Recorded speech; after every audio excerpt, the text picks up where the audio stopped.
साथियों, यदि आपके जीवन में भी आपको ऐसा लगता है कि धन, वैभव, ऐश्वर्य बहुत कमाया, लेकिन वो सब का सब वापस शून्य हो गया और अब दोबारा मेहनत करने के बावजूद भी वो सुनहरे पल, वो गोल्डन पीरियड वापस नहीं आ पा रहा है, तो कहीं ना कहीं अपनी जन्म पत्रिका में आपको देखने की जरूरत है, विश्लेषण करने की जरूरत है, क्योंकि हर एक समस्या का समाधान वहां पर मौजूद है। साथियों, आज इस एपिसोड में हम चर्चा करने जा रहे हैं कि कब और किन दो ग्रहों की महादशा में मकर लग्न की जन्म पत्रिका में अच्छा सुनहरा दौर आता है, लेकिन बाद में वो कहीं ना कहीं यहां पर व्यक्ति को शिखर से शून्य पर जरूर लेकर के आ जाता है। आपसे निवेदन केवल इतना है कि आप अपनी जन्म पत्रिका अपने समक्ष खोल करके रखें, ताकि आपको कारण जो है वो सहजता से और गहराई से समझ में आ जाए। और यदि अभी तक आपने अपने लग्न से संबंधित एपिसोड नहीं देखा है, तो यहां आई बटन में हमने आपको उसका लिंक प्रोवाइड करा दिया है, जाकर के जरूर देखें, समझें और जानें। तो साथियों, ये रही मकर लग्न की एक जन्म पत्रिका। मकर लग्न की ये इसलिए हुई क्योंकि लग्न में ही 10 नंबर का अंक लिखा हुआ है, 10 नंबर से जन्म पत्रिका की शुरुआत होती है, तो इसको हम मकर लग्न की जन्म पत्रिका कहते हैं। साथियों, सबसे पहले हम बात करेंगे गुरु की, बृहस्पति की, जुपिटर की। वो इसलिए कि गुरु वैसे भी इस जन्म पत्रिका में एक अति मारक ग्रह है, क्योंकि वो द्वादशेश है और इस थर्ड हाउस का लॉर्ड है। लेकिन व्यवहार में ये देखा गया है, अनुभव में ये देखा गया है, जो कि प्रामाणिक भी है, कि जब भी उस जातक को गुरु की महादशा आएगी, वो इनको धन देगी, शुभता देगी, संपत्ति देगी, सम्मान देगी, सब कुछ देगी, सारी इच्छाओं की पूर्ति करेगी। कई बार तो जो इन्होंने सपने में भी नहीं सोचा था, उससे भी बड़ी सफलता इनको मिल जाती है। कारण उसका सीधा सा यह है कि गुरु इस तृतीय भाव पर भी आधिपत्य रखते हैं। कई लोगों को इस तृतीय भाव को लेकर के आपत्ति है, लेकिन ये भाव जो है ना साथियों, ये संघर्ष का भाव है, मेहनत का भाव है। व्यक्ति संघर्ष करता है, मेहनत करता है, गुरुदेव संघर्ष और मेहनत को एक्टिवेट कर देते हैं। पहली बात, ये जो भाव है, ये भाव आपके महत्वाकांक्षा का, मतलब बड़े सपनों का है। व्यक्ति के सपने जो हैं वो बहुत बड़े होते हैं। तो जब संघर्ष और सपने मिल जाते हैं, तो इज इक्वल टू सफलता या सक्सेस जो है वो मजबूरन ही सही ग्रहों को देनी ही पड़ती है।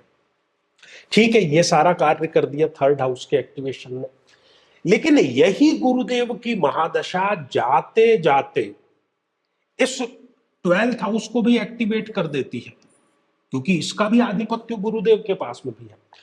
तो ये 12th हाउस का जब एक्टिवेशन हो जाएगा, तो 12th हाउस किसका है? खर्चों का है।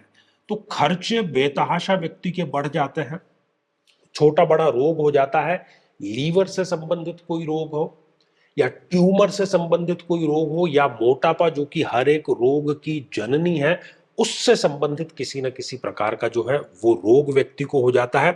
विदेश का यदि व्यक्ति कोई कार्य कर रहा है, विदेश संबंधों का, तो उसमें भी कोई बड़ा घाटा या कोई गलत निवेश या किसी प्रकार की शत्रुता, इन कारणों के चलते व्यक्ति जो है वो अपनी सारी संपदा जो गुरु की महादशा में उसने एकत्रित की थी, कमाई थी, वो उसको खो देता है।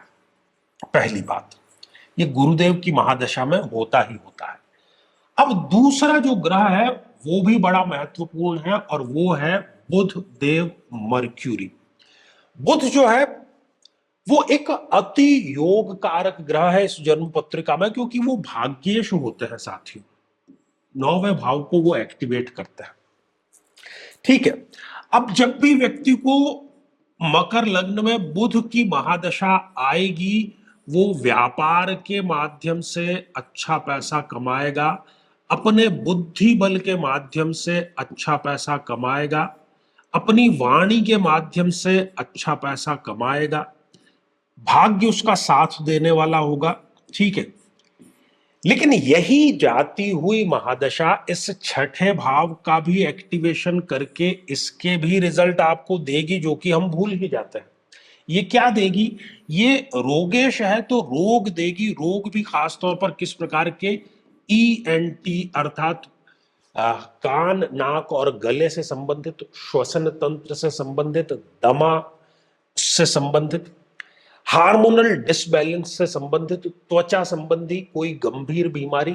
तो चाहे इस गंभीर बीमारी के बहाने या किसी गलत निर्णय के बहाने, किसी गलत संगत के बहाने व्यक्ति ये जो संपदा है ये जाती हुई बुध की महादशा में खो अवश्य देता है। ये व्यवहार सिद्ध है। अब करना क्या है? तो दोनों बातें हो गई और ये यहां पर इसका मूल कारण है। तो जब एक्चुअल में मनुष्य की फितरत क्या है कि जब उसका समय अच्छा चल रहा होता है तो उसको लगता है कि बस अब जीवन भर यही समय चलता रहेगा, अब इसी प्रकार से संपदा आती ही रहेगी, और वो गलत निर्णय कर बैठता है, बुरे के लिए वो तैयार नहीं रहता। जब उसका अच्छा समय चल रहा है, यदि वो सात्विक दान करता रहे लगातार, तो जिन भावों के यहां पर बुरे रिजल्ट मिलने वाले हैं उसमें कमी अवश्य आती है। तो दान एक व्यवहारिक उपाय है। दूसरा, महादशा मंत्र साधना। महादशा वाले ग्रह को यदि साध करके रखा जाए तो कोई कारण नहीं कि वो बुरे भाव का कोई बड़ा रिजल्ट देगा। ठीक है, ये दोनों व्यवहारिक उपाय है।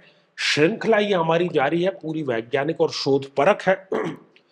साथियों, यदि आप भी चाहते हैं कि आपकी कुंडली का सूक्ष्म और व्यवहारिक विश्लेषण हो, वैज्ञानिक विश्लेषण हो, तो आगामी समय में मैं स्वयं इन शहरों में उपस्थित रहूंगा। आप समय लेकर के मिल सकते हैं या फिर टेलीफोनिक या वीडियो कॉल के माध्यम से भी आप जुड़ सकते हैं।